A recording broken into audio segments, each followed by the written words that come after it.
Hi and Assalamualaikum everyone. So today we're going to continue chapter 2, which is personality. So at the end of this topic, you should be able to understand the importance of personality and image in developing our career, able to differentiate between optimistic and pessimistic attitude, and also recognize the role of attitude in shaping our personality. So these are the things that will be covered in this chapter. First, we will look at the personality, next attitude, positive attitude, and lastly image. As you all know, every people have their own perception, pandangan ataupun tanggapan. Okay, same goes to when we talk about personality. For example, when you look at this picture of this artist, he is an actor, Hollywood actor. So ada yang komen ataupun bagi perception yang okay, dia ni macho, nampak gagah dan sebagainya. Tapi mungkin ada juga yang bagi perception yang he is not really good looking, maybe tak kemas sebab ada jambang ke and so forth. So same goes when you want to create your own personality, there will be a lot of perception, but somehow if you decide to choose a good personality for yourself, people will also interpret you as a positive person. That's why kita kena ada personality yang baik. That's why this chapter will help you to create ataupun to enhance kalau you memang dah ada good personality, so that bila you belajar chapter 2 ni, you akan lebih enhance you punya good personality. So common answer, the personality perception through human eyes. We look at the characteristic of a person. Kalau kita tengok dia baik, she's nice and good looking, so kita terus akan bagi perception yang dia adalah orang yang having a good personality. And then in terms of social skill, kalau you nampak dia for the first time and then dia borak dengan you dengan ramah, macam dah lama jumpa, so you will give him a positive feedback lah, ataupun you nampak dia ada personality yang baik. Okay, so what is personality? As a definition, personality is a pattern of characteristics, thoughts, feelings and behaviors that distinguish one person from another. You mungkin pernah experience, you ada kawan baik. Seorang kawan baik you ni jenis yang pendiam, and kawan baik you yang seorang lagi pula jenis ramah, jenis huha-huha, jenis yang memeriahkan suasana. So that is their personality, and you yourself have your own personality juga yang most of you mesti tahu you orang yang macam mana. Okay, so each people have their own personality traits. Basically ada banyak sangat types of personality. Ada yang openness to experience, ada yang extrovert, ada yang introvert. Itu semua adalah personality. So these personality traits will determine how we adjust ourselves to outside world. Kalau kita berada di dalam organisasi, macam mana cara kita nak build kita punya personality. Bila kita berada dengan family, macam mana pula kita punya personality. So these personality traits will determine how we adjust ourselves to our environment. Kalau kat tempat kerja, mungkin personality kita lain. Kalau dekat rumah, personality kita lain pula, right? And how we react in specific situations. Personality have a unique mix of physical and mental. It founds within an individual itself. Kalau physical tu kita tengok dari segi mata dia, senyuman dia, gigi dia, posture dia, cara dia berjalan, cara dia makan, tu semua membawa personality dia. And then mentals tu dari segi tolerance, cara dia berfikir, cara dia decide, buat decision making. So dua benda ni relate kepada kita punya personality. Alright, charismatic personality. Our aim to have this charismatic personality, sebab bila kita ada charismatic personality tu maksudnya orang tengok kita, orang akan rasa macam wow, you ada wow factor tu. Bila you buka mulut je, semua orang nak dengar apa yang you nak cakap. That is charismatic personality. Okay, secara personalinya saya nampak yang ada charismatic personality ni, macam YB Said Sadiq dan juga Siti Nurhaliza. Dia memang ada personality yang dia buatlah apa-apa pun orang akan dengar dan orang akan sokong. Okay, personality that communicates a certain charm or magic through a rare combination of traits, and it can be seen on certain political leaders and celebrities. Mungkin ada juga yang you all boleh nampak contoh-contoh yang lain. Okay, next. Characteristic of personality. First characteristic of personality is an individual personality exists in the mind of others. The way other people interpret your personality is the key to how they relate to you. And without a positive attitude, it is impossible to have a charismatic personality. Sometimes untuk kita build kita punya personality ni, ia bergantung juga kepada environment kita. First daripada keluarga kita, kawan kita, tempat kita duduk. Itu semua memainkan peranan dalam membentuk kita punya personality. Contoh, kalau you datang daripada family yang memang soft spoken, yang sangat tertib, most probably you akan membawa personality you di luar nanti. Dan sama juga kalau family you jenis gurau kasar, jenis cakap huha-huha, kuat-kuat dan sebagainya, so end up you punya personality pun akan jadi yang jenis yang macam tu. Can our personality change? Basically, personality ni sebenarnya terbentuk ikut masa. Dia akan berubah ikut masa. Okay? Personality tends to get better over time. Sebab apa? Why? Because of your experience, because you are getting mature. Okay, psychologists call it the maturity principle. People become more extroverted, emotional stable, agreeableness and conscientious as they grow older. Sebab apa? Sebab bila kita dah semakin meningkat usia, makin banyak benda yang kita hadapi, and then makin banyak yang kita belajar, and masa itulah kita akan analyse and kita akan decide untuk create a new kind of personality dalam diri kita. Over the long haul, these changes are often pronounced. Okay, tadi kita cakap personality tu selalu berubah. Personalities constantly change during the first half of a person's life. Personality constantly change during the first half of a person's life. Mungkin you all masa kecil dulu, cita-cita you all nak jadi pilot. Tapi bila dah semakin meningkat usia, you punya minat tu dah tak ke arah pilot. Tapi you rasa you lebih selesa bekerja sebagai office worker ataupun executive ataupun personal assistant. Okay. Kenapa? Why do the personality change over time? Because you find new interests and you try ataupun you start to like new things. Personality also can change for many reasons. One of the reason is because of attitude. Attitude you sendiri. Okay, attitude ni can be optimistic attitude or pessimistic attitude. Before we look further on the type of the attitude, first let me explain to you what is attitude. Attitude is a mindset. It determines way on how we look at things mentally and also display our mood to others. Contohnya, kalau you tak suka makan makanan, contohnya kalau ada orang masakkan makanan untuk you, and then makanan tu tidak sesuai dengan you punya selera.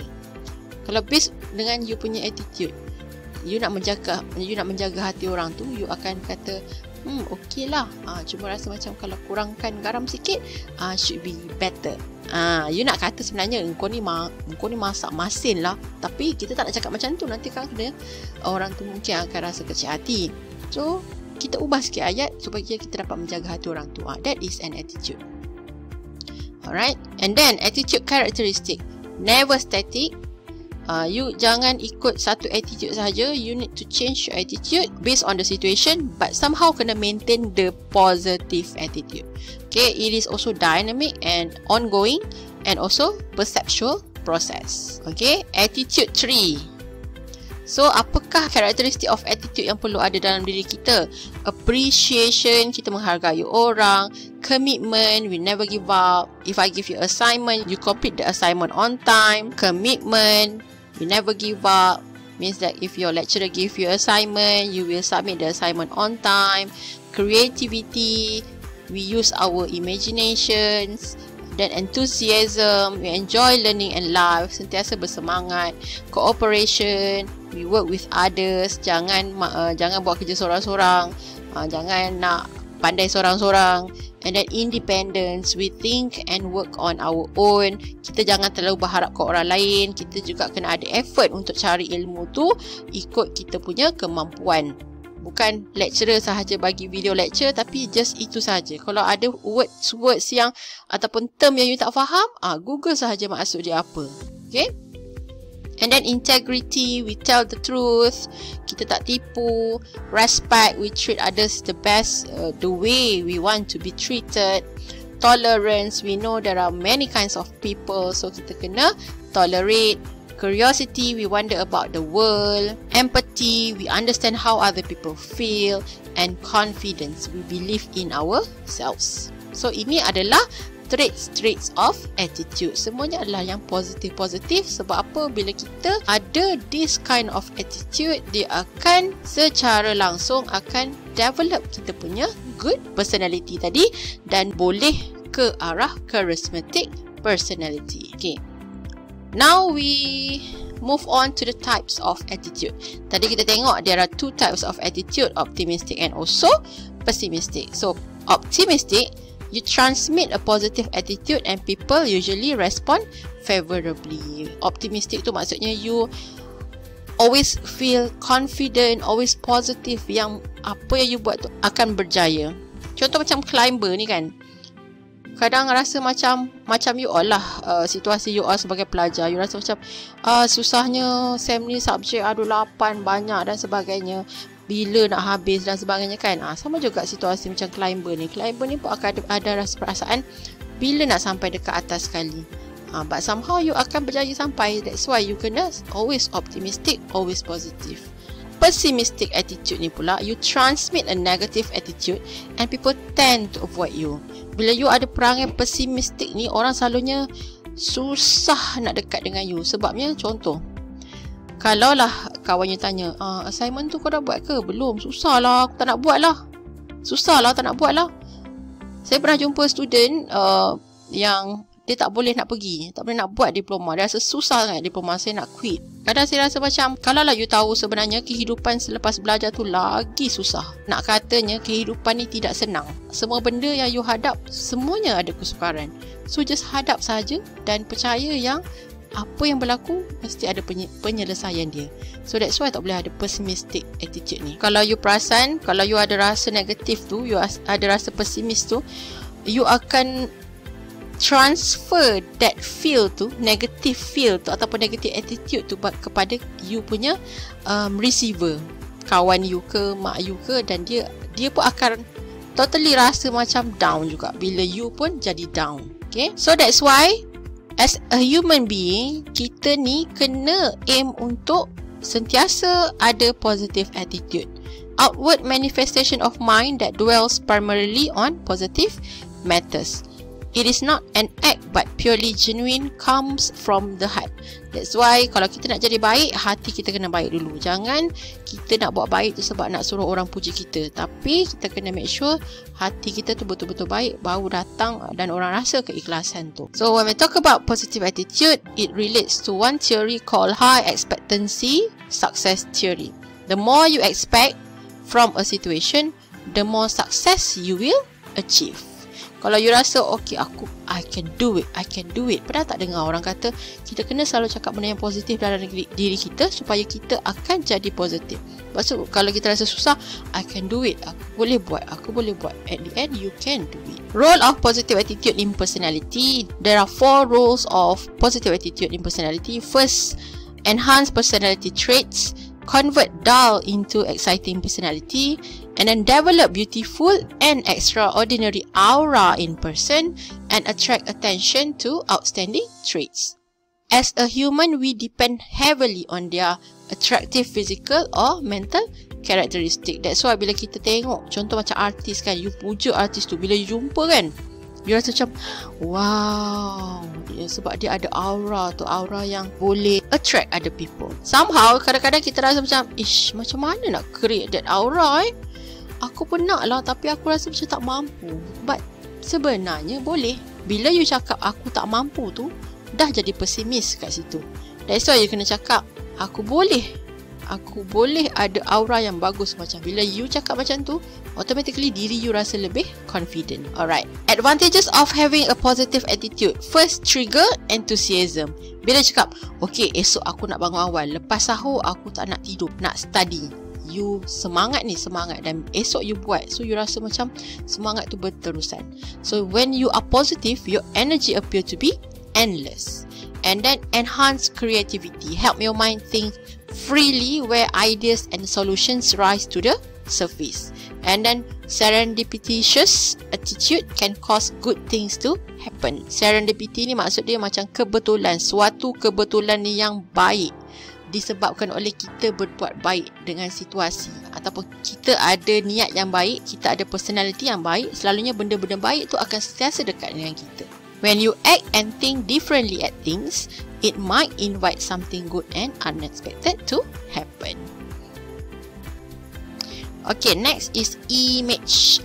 Image ni sangat penting, especially for those office management punya student yang memang kena duduk dekat office. You memang perlu ada image. Image factor. Personal image, visibility, management and operational style might influence. For example, like internal promotion and external appointment. Bila kita have a good image, kita punya pakaian kita okey, pakaian kita cantik dan sebagainya, bila kita pergi interview for example, orang akan nampak kita punya physical appearance tu menarik dan memudahkan lagi peluang untuk diterima bekerja. And then bring major impact on how well you adapt and get along with organisation. Kalau lah you ni jenis selekeh pergi kerja, kuku tak potong dan sebagainya, dah sasah lah organisation pun tak nak ada orang yang macam tu, employee yang macam tu dalam dia punya organisation.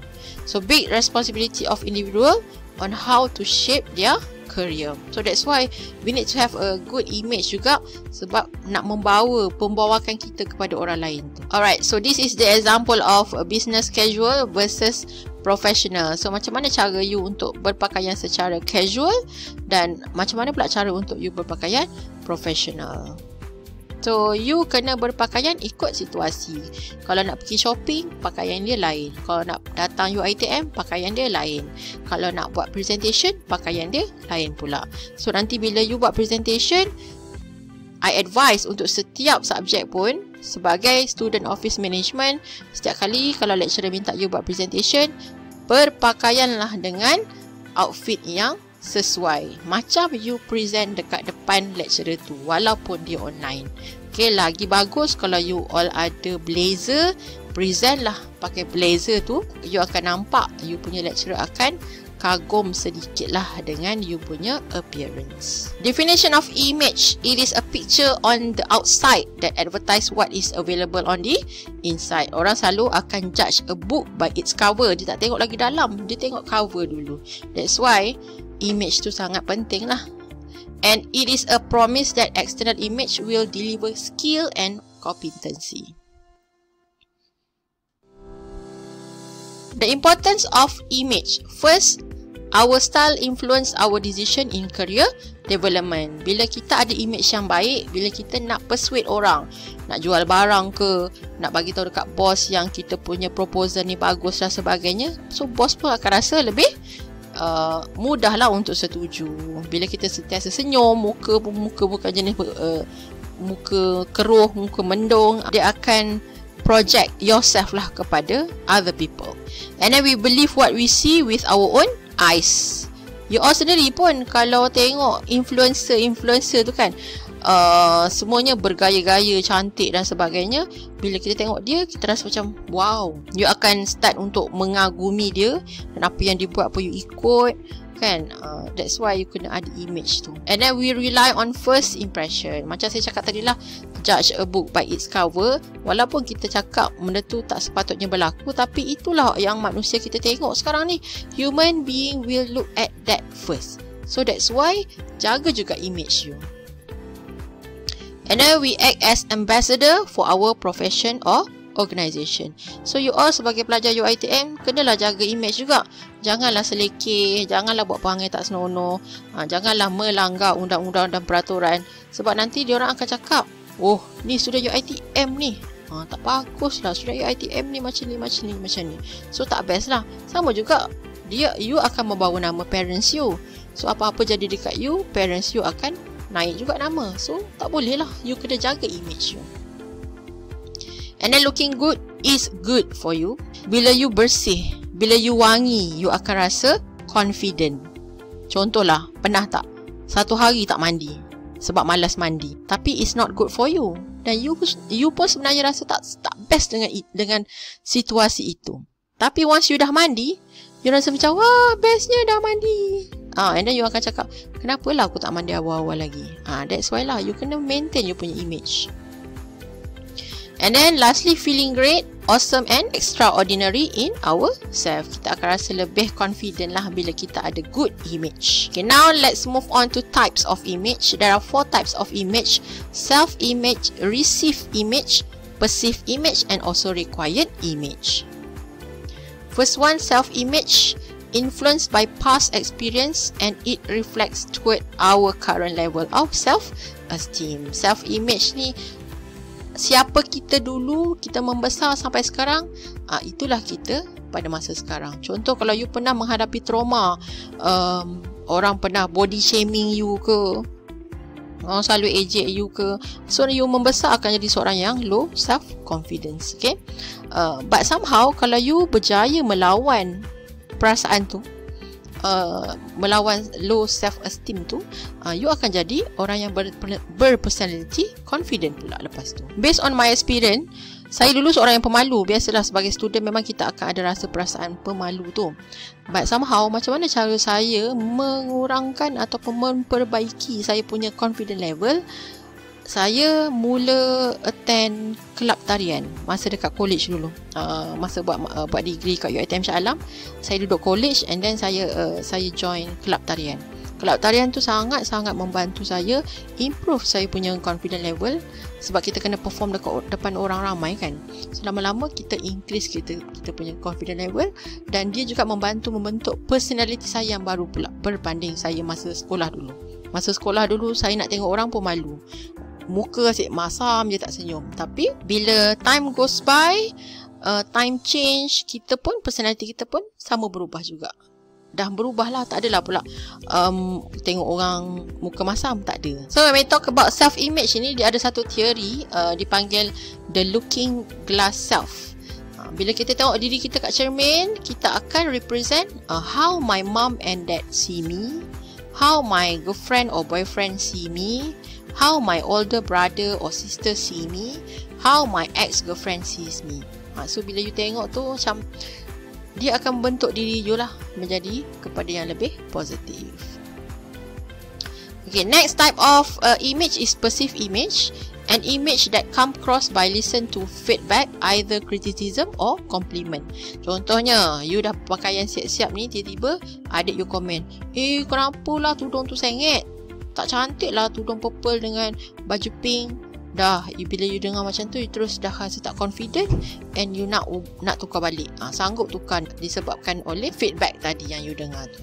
And then another example pula, contoh kalau you bila dressing you tu mendapat pujian daripada mak ke apa kan, so tiap kali keluar je akan pakai baju yang sama, sebab you tahu bila you pakai baju tu you nampak cantik. That is perceived image. Next one is received image. People judgment about you through think and hearing from others even before meeting you. Pernah tak terjadi orang kata dia tu kan sombong lah, dia tu tak kawan dengan orang-orang biasa-biasa ni, dia kawan dengan orang kaya je, dia kawan dengan influencer je. Tapi somehow bila you kenal dia sendiri face to face, sebenarnya dia tu baik je, okey je. You tahu dia mendapat image yang tak okey disebabkan oleh orang lain punya pandangan ataupun cakap-cakap orang lain. Next one is required image. Image that necessary due to your profession, work environment and organizational culture. For example, kalau doktor ada dia punya image dia kan, dia kena pakai baju doktor, dia kena act like a doctor, dia kena always on time dan sebagainya, sebab itu adalah ciri-ciri doktor. Sama juga kalau macam polis kena pakai baju polis, and then dia kena tegas, dan dia boleh buat lawak tapi tak boleh buat lawak masa bekerja, sebab itu adalah dia punya image dia. Dia kena menjaga image dia sebagai seorang polis. Okay. Personal image and organizational culture. People are persuaded by personal style, professionalism and also charisma. Communicating a good personal image will depend on the nature of business. That's why kalau you banyak berjumpa dengan orang, you involved dengan customer service, so selalunya you akan create a better personal image tu sebab you nak orang nampak you in a positive way. So kalau kita tengok dari segi nature of business, kalau business tu jenis yang konservatif, yang biasa-biasa, so type of image dia macam traditional and also autocratic. Kalau dia nature of business dia creative, more innovative and also democratic. Innovative sebab apa? Kalau kita nak think creative ni, kita kena ada image yang innovative tu ataupun attitude yang innovative. Next, elements of personal image. There are 5 elements of personal image. First, appearance, body language, presence, communication style, and also reputation. The first element of personal image is appearance. Sangat penting untuk kita have a good appearance sebab if we not have a good appearance, people will judge us negatively lah mostlynya. Okay, to have a personal image, looking at the appearance, you kena tengok dari segi you punya physical characteristic. Okay, fit ke tidak, rambut okay ke tidak, and then clothes, pakaian you kemas ke tidak, sesuai tak dengan occasion, and also grooming, rambut you, kening you tak bersepah, kuku cantik, gigi pun okay, itu adalah appearance. And then next, second elements of personal image is body language. Body language ni maksudnya cara kita berkomunikasi tanpa suara, bahasa tubuh kita. Contohlah kalau kita asyik tengok jam, kita tengah berborak-borak, kita tengok jam, maksudnya body language kita shows that we are in hurry ataupun we want to do something else rather than what we are going to do now. So body language ni sangatlah penting.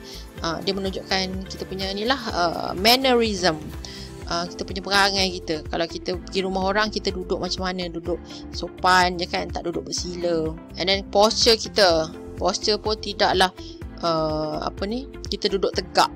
Kita bukan duduk macam orang tak ada tulang belakang. That is a bad posture lah. And then gesture, kita kena juga menggerak-gerakkan tangan kita bila berborak tu. Bila kita tengok tangan kita bergerak tu, maksudnya orang akan nampak lebih percaya dengan apa yang kita cakap. Next is presence.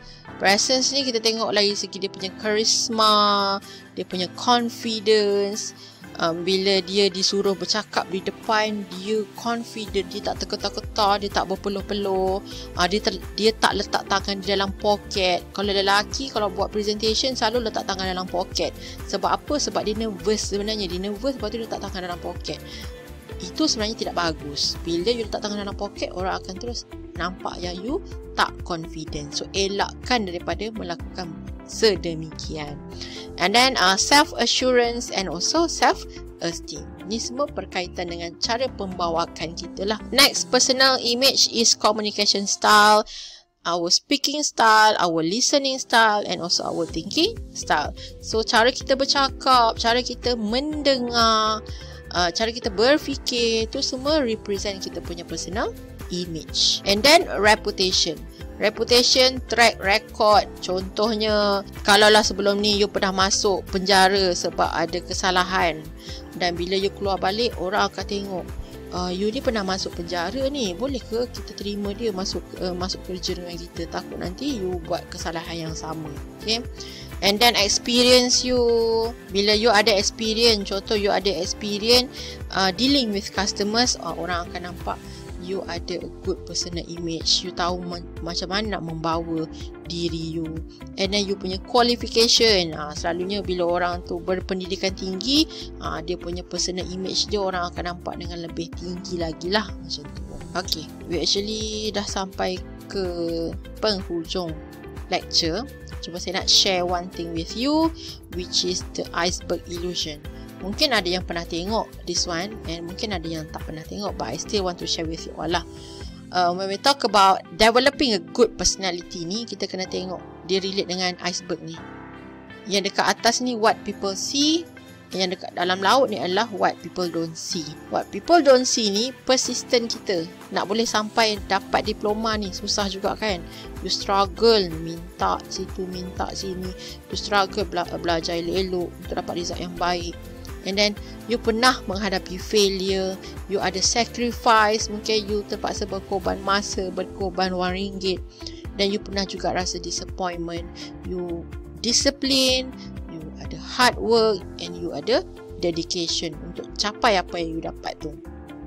Tapi apa yang orang nampak adalah you punya sukses tu. Sukses tu je. Di sebalik sukses tu orang tak nampak apa. That's why sama juga macam personality.